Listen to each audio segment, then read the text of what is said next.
Hi,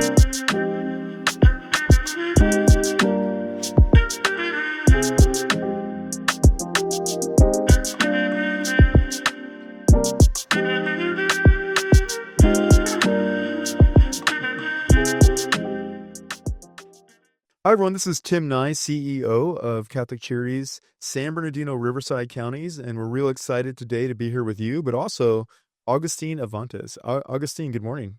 Good morning, Tim. How are you? I'm great, and I'm happy to see you here today. I can't wait to tell a little bit of your story.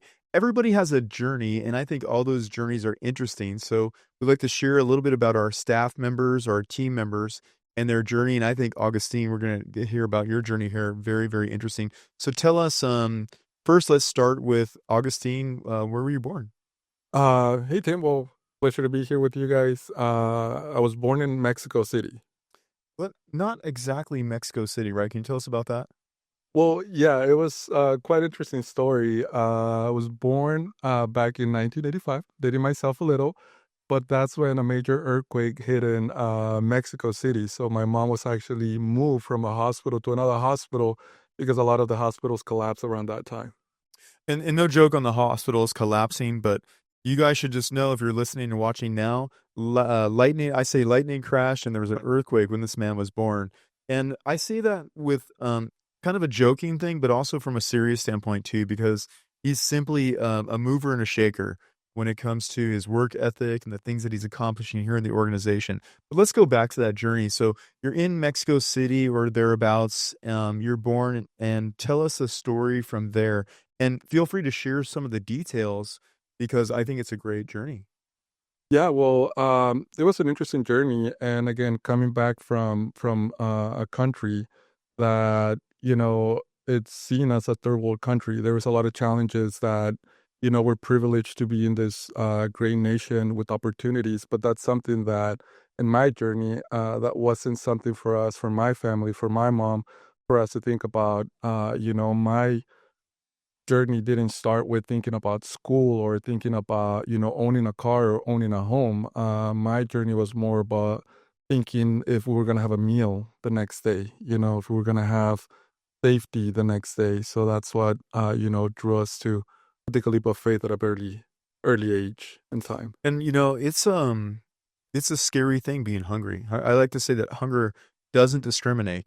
When you don't have food and you don't have a means to get food, and everybody's situation is uniquely different, and there's those times when you're just not sure where your next meal is going to come from.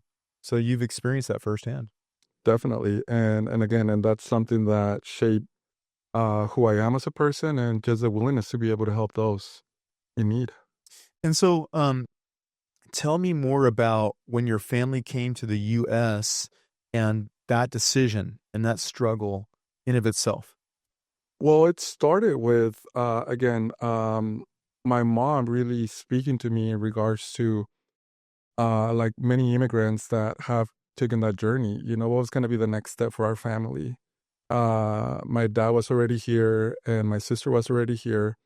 But then, I don't know if I shared this with you before, but, in Mexico, it's very known for kidnapping of kiddos. And, they will sell their organs and all of that. So that happened to one of my close friends in elementary. Wow. And at that point, that's when my mom said, you know what, like, how worse could it be somewhere else? So we decided to take that journey to venture into better opportunities, not only for my family, but for myself. As a Marine Corps veteran, I know it's a very, very controversial subject, especially right now. And I don't even want to take a position I just want to talk about it. I don't want to take a position on the issue. I just want to talk about it. As a Marine Corps veteran, I think about the challenges and the fears that we may have to move through on a mission. And then I think about the person making a decision to face both the natural danger of the environment and also the dangers of human beings trying to take advantage of you on your journey to try to create a better life for yourself. So your father and sister, one sister or two? One sister. One sister and a brother or something? No. Okay, so one sister and a dad in the U.S. already. Your mom's on her way here with you, a young boy. How old were you at the time? I want to say maybe like 13. Okay. Is this when the Dallas Cowboys came in the picture? Probably. Yeah. Yeah. There's a little story there too, I think. Yeah, that was Yeah. Cowboys, but yeah, so around If 13. you're gonna hold anything against this guy, a Dallas Cowboy fan, so there we just lost half the audience, I think. Yeah. Yeah. So anyway, so Dallas Cowboy, and it's because you saw like a helmet or something of them, right? Yeah, Right. that's, literally, how it came. I think we were in the journey, and then, my mom, like, stopped and buy, ice cream at the time, can't remember, but they gave, like, a little helmet and the Dallas Cowboys, and I'm like, I'm telling you, I'm a Yeah. Padre fan. I remember those little helmets, and it's so interesting how we as children find comfort Mhm. in something like that. Even bazooka gum, or now I'm dating myself. Any small luxury like that, especially when you're in a trying moment. But you became a Dallas Cowboy fan straight from that experience. Unfortunately, but yeah. Yeah, well, I mean, it's a tough thing. I mean, I'm a Chargers fan, so then you got that too, right? So, so at any rate, so here you are in this journey, and there was at one point in time when you've tell me about when you crossed over, you're in this new country, America. What happened next? Uh, it was it was quite interesting for me to see, I think the shocking moment for me was when we finally arrived, and I know it might sound a little TMI for others, but to be able to see literally a shower, like a warm shower, and getting in and telling my mom, like, "Is this for real?" Like, like, "Can I shower daily now?" And that to me was like, eye-opening because I know it sounds as basic for a lot of us nowadays, but for someone coming in from a place that wasn't like a thing, it was eye-opening that things were gonna be different, but also knowing that, I had to work for it, Yeah. that was gonna be Tell me the about challenge. the working part. Well, it was very interesting because I came in and, I thought things were gonna be different, and the first thing that came in with my own family, my immediate family, was about, working, and I remember my uncle saying, "You know what? Well, rent is free here." And I'm like, "Rent?" Like, "How do you what do you mean about rent?" So then, from a very early stage, I started helping them cleaning offices, and, to be able to pitch it, to be able to pull my weight with my family, and that's how it started with the working part. Mhm.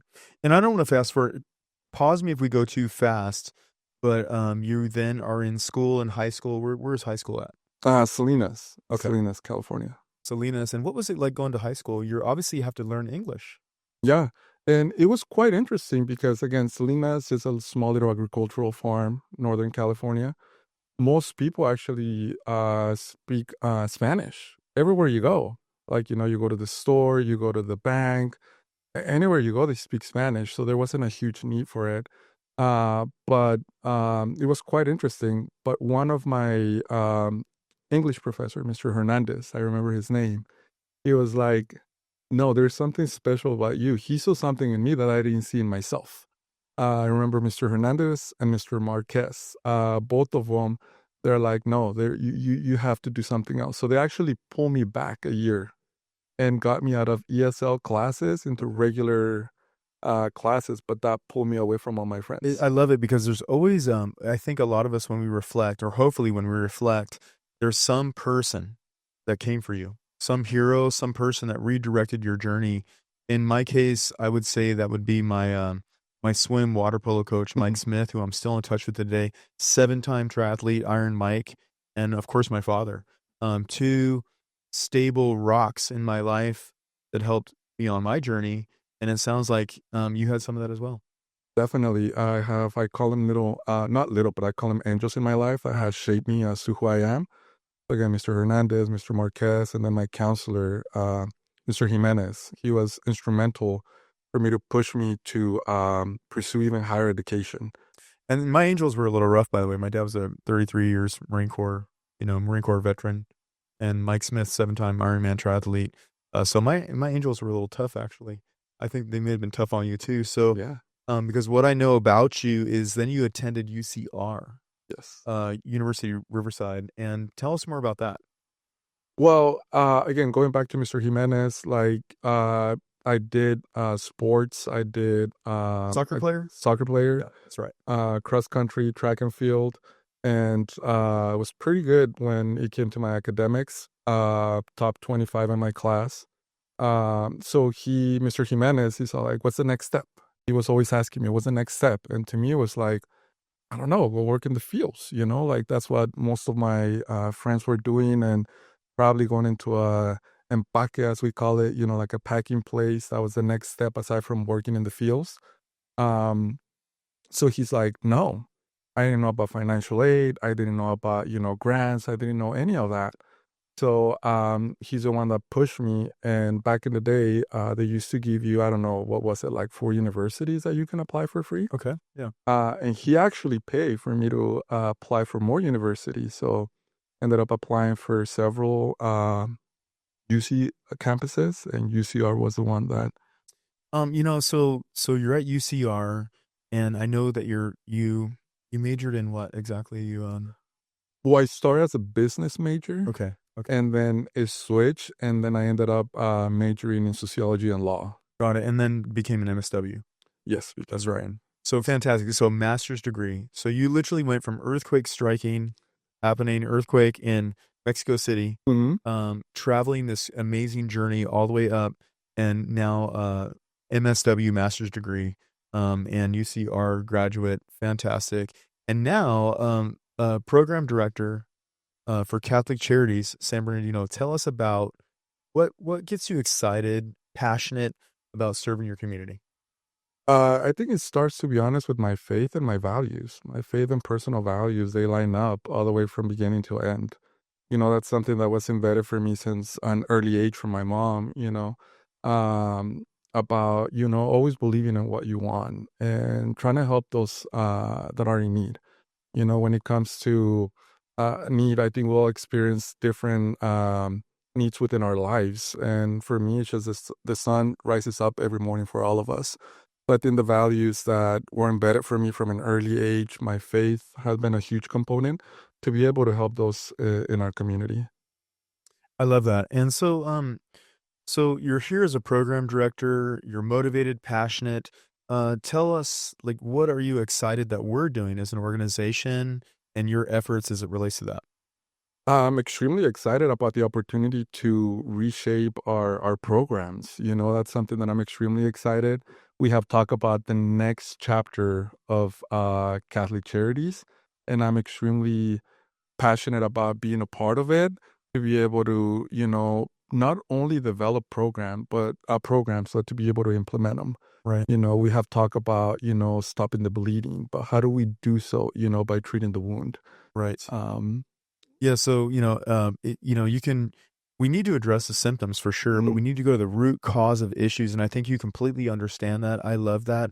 So there's a huge emphasis now on workforce development is something, or calling it career advisory mm, services, and that's about elevating individuals and families out of poverty, or on the edge of poverty, and also some more wraparound services with counseling support services, immigration services with DOJ accredited staff members, a hunger relief team, which we're really excited about, and of course the Peer Team, our partner with healthcare access and enrollment.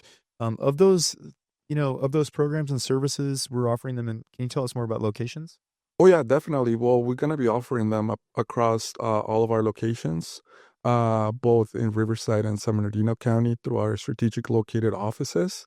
And again, I'm equally excited about all of them. I think all of them will address the need in our community, try to reach those gaps. Again, I'm extremely excited about our hunger relief program that's going to be able to provide nutritious meals to our community, just as equally as our career advisory program to be able to help our not only our community but our staff to develop and grow. I think that's going to be exciting to see. You know me, I'm huge on staff Mhm. development, staff training, leadership, all the courses that we're currently going through. It's going to be 2 years as we sort of really formulate our training and operations here, so we can better serve the community collectively with our natural partners. I know you're part of you were selected with the IEP Foundation Leadership Program. You're pretty excited about that too, right? Oh yeah, the IHP Foundation. It's pretty exciting for us, for me to be a part of, to be able to be selected as someone that could potentially in the near future be able to lead our community along our peers that were selected as well. I think that's exciting to be able to learn. Yes, it's 40 different nonprofit partners that were all selected as part of this leadership group, a cohort, the first cohort actually, and just real excited to be a part of that. What advice, given your journey and your traveling from Mexico City to this present moment, what advice or guidance do you have for someone who's listening now? And what would you like to share? I will always tell them, like, just believe in yourself. If you're gonna bet on someone, bet on yourself. For those that know me, I'm a huge believer of sports, especially Kobe Bryant, rest in peace. But my mantra goes back to his Mamba mentality, Mhm. which is a constant quest to be the best version of yourself.